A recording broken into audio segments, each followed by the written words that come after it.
జ్ఞానుల ద్వారానే జ్ఞానం పొందాలి అని కృష్ణ పరమాత్మ చెప్తున్నాడు. జ్ఞానులంటే ఎవరు? గురువులు. కాబట్టి అర్జునుడికి ఇప్పుడు జ్ఞానం అందించాలి. ఎలాంటి జ్ఞానం అందించాలి? తన ధర్మకర్మ తాను నిర్వర్తించేటటువంటి జ్ఞానాన్ని అందించాలి. నిజానికి గురువులు ఎవరు? మాతృదేవోభవ, పితృదేవోభవ, ఆచార్య దేవోభవ, అతిథి దేవోభవ అని మన ఉపనిషత్తులు చెబుతున్నాయి. అందులో తల్లి మొట్టమొదటి గురువు, తండ్రి తర్వాతి గురువు. అందుకే ఆచార్యుడే అసలైన గురువు. ఎందుకంటే భౌతికమైన శరీరాన్ని తల్లిదండ్రి ఇచ్చారు, కానీ జ్ఞాన శరీరాన్ని ఇచ్చేది మాత్రం గురువు మాత్రమే. అందుకే కృష్ణ పరమాత్మ ఏం చెప్తున్నాడంటే జ్ఞానయోగంలో, తద్విద్ది ప్రణిపాతేన పరిప్రశ్నేన సేవయా ఉపదేక్ష్యంతి తే జ్ఞానం జ్ఞానినస్తత్వదర్శినః. తత్వవేత్తలైనటువంటి జ్ఞానులు వాళ్ళు దర్శనం చేసినటువంటి వాళ్ళు కాబట్టి తత్వవేత్తలు నైన జ్ఞానులకు ఈ ప్రణతులు చేసి నయముగా అడిగి సేవలు చేసి ఎరుగుము వారు తప్పక చెప్పగలరోయి. అహంకారంతో కాదు అడిగేది, ప్రేమతో అడగాలి, తెలుసుకోవాలని అడగాలి, దండం పెట్టి అడగాలి గురువులను. ఎందుకంటే వారు జ్ఞానమూర్తులు. అందుకొరకు నాకు ఈ జ్ఞానం కావాలి అనేటటువంటి ఉద్దేశంతో అలా అడగాలంటారు. నిజానికి ఇది ఆధారం చేసుకునేమో యోగి వేమన ఒక మంచి పద్యం రాశాడు. గురువు శిక్షలేక గురుతెట్లు గలుగురా అజునికైన వాని అబ్బకైనా తాళపు చెవి లేక తలుపెట్టులోడురా విశ్వదాభిరామ వినురవేమ. గురువుగారి బోధ లేకుండా ఎవరికైనా జ్ఞానం ఎట్లా కలుగుతుంది? కలగదు కదా. అజునికైనా వాని అబ్బకైనా, బ్రహ్మకైనా కానీ బ్రహ్మ తండ్రికైనా కానీ గురువు బోధ కావాల్సిందే. చూడండి, రామచంద్రునికి వశిష్ఠుడు, విశ్వామిత్రులు గురువులు. కృష్ణ పరమాత్మకు సాందీపని గురువు, కృష్ణ బలరాములకు ఇద్దరికండి.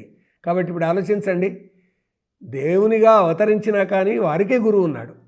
అందువల్ల బాల్యంలో తాను నేర్చుకోవాల్సిందే, వికసించాల్సిన స్థితిలో వికసించాల్సిందే, జ్ఞానం పొందాల్సిందే. అందుకే తద్విద్ది ప్రణిపాతేన పరిప్రశ్నేన సేవయ.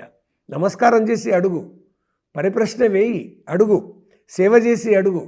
ఉపదేక్ష్యంతి తే జ్ఞానం, వారు నీకు జ్ఞానాన్ని అందిస్తారు, తత్వదర్శనులు అయినటువంటి వారు. అందువల్ల కర్మ గొప్పదా, జ్ఞానం గొప్పదా, ఏ విధంగా మనిషి నడవాలి అనేటటువంటి అంశాలన్నీ కూడా నీవు కొనసాగించాల్సిందే. ఎవరు తత్వవేత్తలు? ఆత్మ సాక్షాత్కారం పొందినవారు బ్రహ్మజ్ఞానులు. మనకు నిజానికి తత్వవేత్తలైనటువంటి వారు ఎవరని గ్రహిస్తాం? ఒక్కసారి పురాణాల్లోకి వెళ్ళిపోయినట్టయితే వ్యాసుడు, వాల్మీకి, వశిష్ఠుడు, విశ్వామిత్రుడు, అగస్త్యుడు, భరద్వాజుడు, వీళ్ళందరూ కూడా మనకు గురువులు. అదే ఇతిహాసాల్లోకి పోతే, చరిత్ర యుగంలోకి పోతే ఆదిశంకరులు, శ్రీమద్ రామానుజులు, మధ్వాచార్యులు, విద్యారణ్యులు, సమర్థ రామదాసు, వీళ్ళంతా కూడా మనకు గురువులు. ఆధునిక కాలంలో వస్తే మహర్షి దయానంద సరస్వతి, రామకృష్ణ పరమహంస, స్వామి వివేకానంద, స్వామి రామతీర్థ, స్వామి శివానంద, యోగి అరవింద, రమణ మహర్షి, కావ్యకంఠ గణపతిమని, ఇలాగ ఎంతమంది గురువులండి.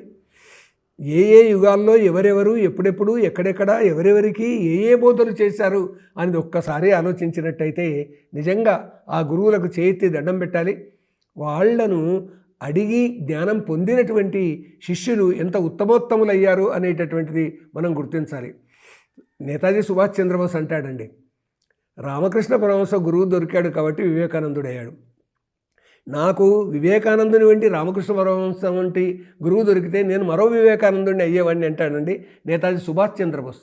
సుభాష్ చంద్రబోసు గొప్ప ఫిలాసఫర్. నిజానికి ఆయన అధ్యయనం చేసింది కూడా ఫిలాసఫీ, తత్వశాస్త్రమే. కానీ దేశ నిమిత్తము తాను ఐసీఎస్ను కూడా వదిలిపెట్టేసేసి పోరాడి భారతదేశానికి స్వాతంత్ర్యాన్ని సంపాదించాలనే ఉద్దేశంతో ఆజాద్ హింద్ ఫౌజ్ మొదలైనవన్నీ నిర్మాణం చేశాడండి. కాబట్టి ఏ గురువుల వల్ల ఏ విధంగా వికసిస్తాం అని చెప్పడానికి కృష్ణ పరమాత్మ గురువులకు దండం పెట్టి జ్ఞానం తెలుసుకొని ఆయన అంటున్నాడు. ప్రశ్నించాలి, సేవ చేయాలి, జ్ఞానాన్ని అర్థించాలి అని చెబుతూ మనకు సాంఖ్యయుగంలోనే ఈ విషయాన్ని మొట్టమొదటి ప్రతిపాదించాడు. అంటే నిజానికి అర్జునుడు దండం పెట్టి అడిగాడు కృష్ణ పరమాత్మను, కార్పణ్య దోషోపహత స్వభావ పృచ్ఛామి త్వాం ధర్మ సమ్మూఢచేతా యశ్రేయస్యాన్నిశ్చితం బ్రూహి తన్మే శిష్యస్తేహం శాదిమాన్ త్వాం ప్రపన్నం. నేను నీ శిష్యుణ్ణి అడుగుతున్నాను, నా మనస్సు వికలమైపోయింది, ఏది చెయ్యాలో ఏది చేయకూడదో తెలియడం లేదు అని ఎప్పుడైతే రథం మీద కూలబడ్డాడో అప్పుడే అడిగాడండి. ఇప్పుడు ఇక్కడ కృష్ణ పరమాత్మ చెప్తున్నాడు ఇలా అడగాలి అని. కానీ అర్జునుడు ఈ పని ఇదివరకే చేశాడు. ఏది ధర్మము, ఏది ధర్మకర్మము, ఏది కాదు అనేటటువంటిది తెలియడం లేదు అనేటటువంటి ఉద్దేశంతో నా మనస్సు మూఢత్వాన్ని పొందింది. అందువల్ల నిన్ను అడుగుతున్నాను కృష్ణ పరమాత్మ, ఏది చేయాలి ఏది చేయకూడదని మొట్టమొదటి అడిగాయండి. మనకందరికీ తెలుసండి, గురువు గురించి చాలా గొప్ప శ్లోకాలు.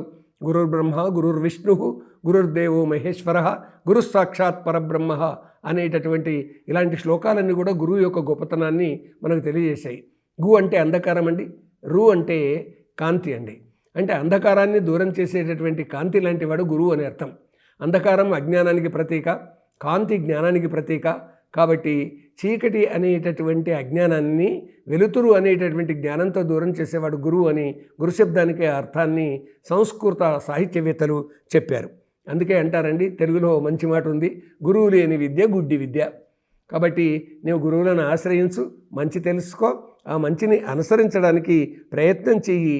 జ్ఞానుల ద్వారా జ్ఞానాన్ని నీవు పొందవలసినటువంటి అవసరం ఉంది అని చెబుతూ, అది కూడా ప్రణిపాతేన, పరిప్రశ్నేన, సేవయా అని 3 పదాలు ప్రయోగించాడండి ఇక్కడ కృష్ణ పరమాత్మ. ప్రణిపాతేన అంటే దండం పెట్టి, పరిప్రశ్నేన అంటే అడిగి, సేవయా అంటే వారిని సేవించి. ఈ 3 పదాలు మనం గుర్తు పెట్టుకున్నట్టయితే ఎవరెవరు అడిగి జ్ఞానాన్ని పొందారు అనేటటువంటిది చరిత్రలో లేదా పురాణాల్లో లేకుంటే ఆధునిక కాలంలో మనం అధ్యయనం, అనుశీలనం, పరిశోధనం చేస్తే తెలుస్తుందండి. ఇలాగా వ్యవహరించి ఏ శిష్యులు గురువులంతటి వాళ్ళు అయినారు అనేటటువంటిది. నిజంగానే శిష్యుడు గురువు కావాలి, కొడుకు తండ్రి అంతటి వాడు కావాలి. ఆ విధంగా ఎవరెవరు ఏ విధంగా ఎదగాలి అనేటటువంటి దానికి ఈ శ్లోకం అద్భుతంగా ఉపయోగపడుతుందండి. జ్ఞానులను ఆశ్రయించాల్సిందే, జ్ఞానాన్ని పొందాల్సిందే. ఇదండి కృష్ణ పరమాత్మ బోధిస్తున్నటువంటిది జ్ఞానయోగం చివరి భాగంలో. దీనిని తెలుసుకుందాం, అనుసరించే ప్రయత్నం చేద్దామండి అందరం.